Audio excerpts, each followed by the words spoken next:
Bolivian shamans live in dangerously located suicide homes. These suicide homes are situated on the edge of a rapidly eroding cliff.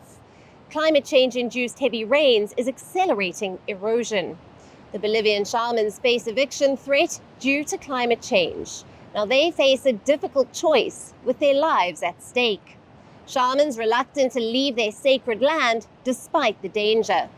Shamans believe that Pachamama, or Earth Mother, will protect them. Local authorities mull using force for immediate evacuation.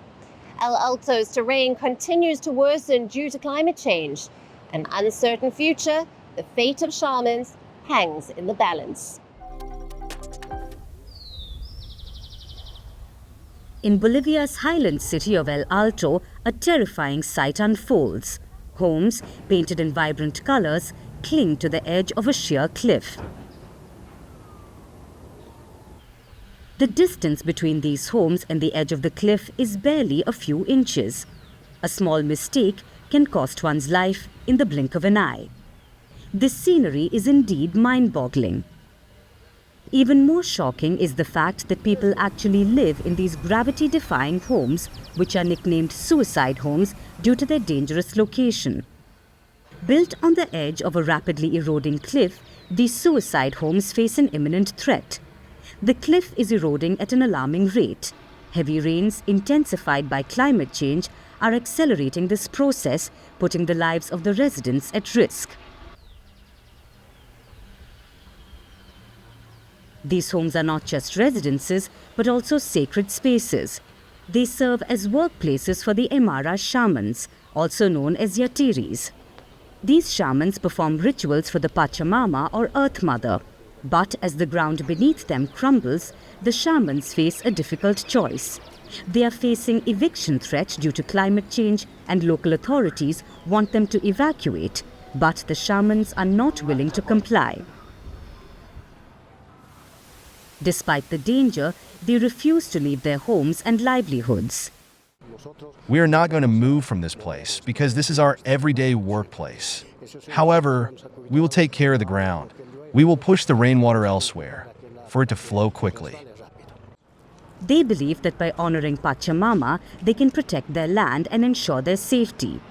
They believe that by appeasing Mother Earth, they can secure their land and homes.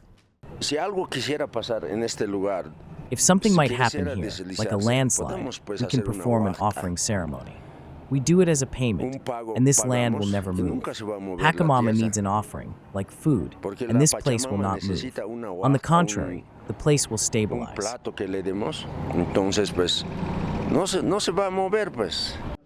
But local authorities are not convinced. They want the shamans to relocate as early as possible. The cliff of this valley is at 90 degrees, and the shack's foundations are visible. For this reason, with the deputy mayor, we notified the inhabitants of the danger in March and will notify them again. We want them to leave this place, and if they refuse, we will have to use public force. As weather becomes more extreme, El Alto's terrain continues to worsen, posing a great risk to the lives of these shamans and their families. While the shamans have full faith that Pachamama will protect them against all odds, the threats posed by climate change-triggered land erosion cannot be ignored. Will the shamans continue to live in these dangerous suicide homes despite the repeated warnings and put their lives at stake? And how the authorities will come up with a viable solution for this problem remains to be seen. We're calling the show Vantage. We hope you like what we put together for you. Touted as the minimum defense from that video. India's neighbors were the first to send the special edition of Vantage live from the White House throughout this week. Yes, Hindu Mandir we're on our way to Tel Aviv. Measure, but it's also the perfect way to drive. I don't think that Prime Minister of Bhutan, Sherin Tagwe. Welcome to 60% of the world's office. Prime Minister Modi did the iron. We were actually How are you doing? How do you like? It's been 1 year since that meeting. Iron bars separate you from the outside. Out the vote efforts. Trump had, it says, and at $4.3 trillion. 300 billion by 2030. That's what we need to tackle climate change.